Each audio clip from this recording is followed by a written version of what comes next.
Bobby Orr's name rings through the pages of hockey history like a legendary echo. For a decade, Bobby Orr had given his best to the NHL and was considered as one of the top players on his team. However, there were a few things that happened during his tenure that not many people know about. Born in Parry Sound, Ontario, in 1948, Bobby's path to hockey greatness began with a humble setting, where his talent flashed like a light. By the age of 18, he was already wearing the Boston Bruins jersey and regarded as a savior by a franchise starving for a victory. Goes in, back to Orr, quick shot, score!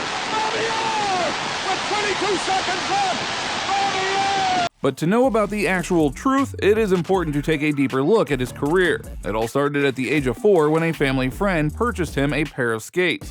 Orr began playing in the Parry Sound Minor Squirt Hockey League while still in kindergarten, and by the age of 9, he had dominated it.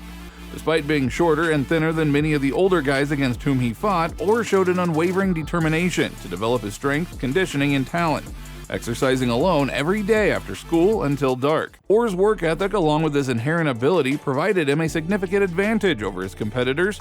Scouts from the Boston Bruins found Orr in 1960 while he was playing midget hockey for the Parry Sound Bantam All-Stars.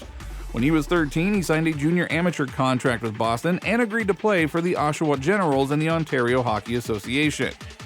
This was the time when his career in the NHL took an official start. And that Bruins team came along, they just galvanized the whole state.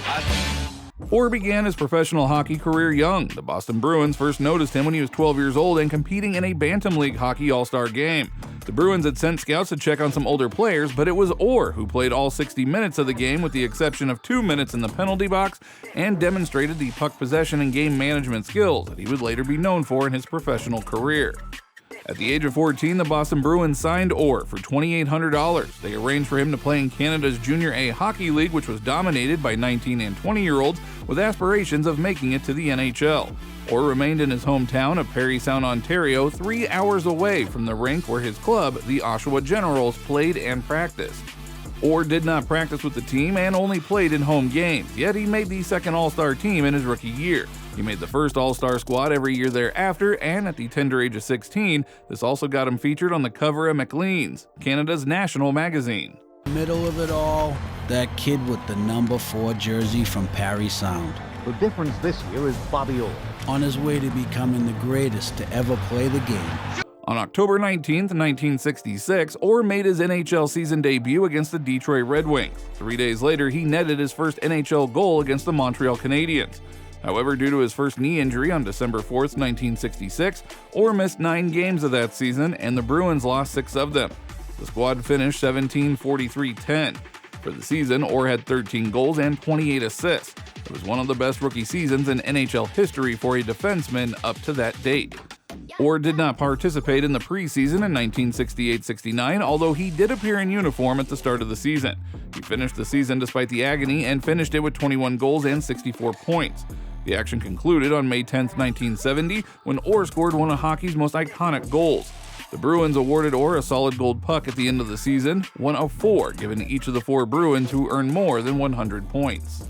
The journey to wins and accomplishments continued, and Bobby was a force to be reckoned with in NHL history. On August 26, 1971, Orr signed a new 5-year contract worth $200,000 per season, marking the NHL's first $1 million contract. In the 1971-72 season, Orr finished second in the scoring race to Esposito with 117 points. He guided the Bruins to another Stanley Cup victory in the 1972 playoffs. It was that time in his career when he was the leading scorer in the playoffs, scoring the championship-winning goal against New York. Anderson tried a shot that was wide, and Keenan cleared it, but not out. Scores in the Boston Bruins! It was at the end of the year, 1978, when Orr decided to retire from the NHL at the age of 30. At the time, Bobby was officially signed with the Blackhawks. Yeah, I was there, and I was so happy for Bob. But why did he leave so early? And especially a man who was at the height of his career when he left the game. This is where the discussion about the moment comes in that you have all been waiting for. Now, according to most of the people who know about Bobby Orr and his action in the game, say that he left because of the knee injuries, which is true. However, there's something else that we need to know here. And this is where the renowned historian of hockey, Stan Fischler, comes in. In 1983, Fischler published his epic hockey book, Hockey's 100, a personal ranking of the best players in hockey history, where he talked about the rankings of all NHL stars, including Bobby Orr. However, over the course of a few years ahead till 1993, Fischler remained consistent in his rankings with all of the other players he mentioned except for one, Bobby Orr. But why? According to him, one reason for Bobby Orr's relatively low rating could be attributed in part to the fact that he played during the NHL's first decade of expansion. That is from 1967 to 1977, when the game's quality was at its lowest point. In comparison, Doug Harvey, who in his opinion was a greater defenseman than Orr, starred during the NHL's pre-expansion era when overall quality and competitiveness were at their peak. However, there is something else as well.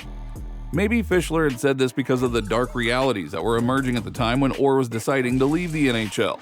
It was at the time when the knee injury, which everyone thinks was the main reason for him to leave the sport, turned into his departure from the Boston Bruins. But what makes it even more interesting is the fact that this departure could have been avoided.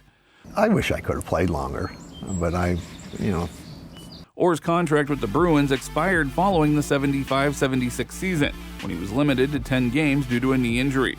He left it to his agent, Alan Eagleson, to negotiate a new contract with Boston. The Bruins' first offer was a 5-year contract of $295,000 per season, plus a payment of $925,000 or 18.6% ownership of the team in 1980. Later, after splitting with Eagleson, Orr claimed that his representative never informed him of the ownership offer. As negotiations progressed, the problem of Orr's ailing knees arose. Unexpectedly, the Bruins reduced their offer. Furthermore, the Bruins requested that Orr undergo a physical at the start of each season's training camp. Additionally, only the first season's income would be guaranteed. Eagleson, who was one of the game's top power brokers who formed and led the NHL Players Association, was outraged. At the time, he said there's only one way Orr will ever be back with the Bruins, and that's if Jeremy Jacobs, the club's owner, asks him for another meeting and straightens out the whole situation. Otherwise, he's gone. Meanwhile, Eagleson singled out two NHL teams, the St. Louis Blues and the Chicago Blackhawks, who were willing to sign the highest profile free agent in NHL history at the time.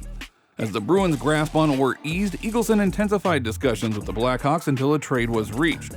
On June 8, 1976, Orr signed a 5-year, $3 million guaranteed contract worth $600,000 per season, payable over 30 years in order to reduce taxes. And Boston's resentment of Orr and Eagleson reigned supreme. Even Bruins general manager Harry Sinden, one of Orr's closest friends, separated himself from the former defenseman. Orr's departure from Boston caused shockwaves in the hockey world, leaving Bruins supporters feeling deceived and heartbroken. But the truth that laid beneath is something not known to many, and this was the actual place where things got complicated. While the facts of Orr's departure from the Bruins may never be entirely addressed, it remains a watershed moment in his illustrious career and a reminder of the difficulties that may occur in professional sports.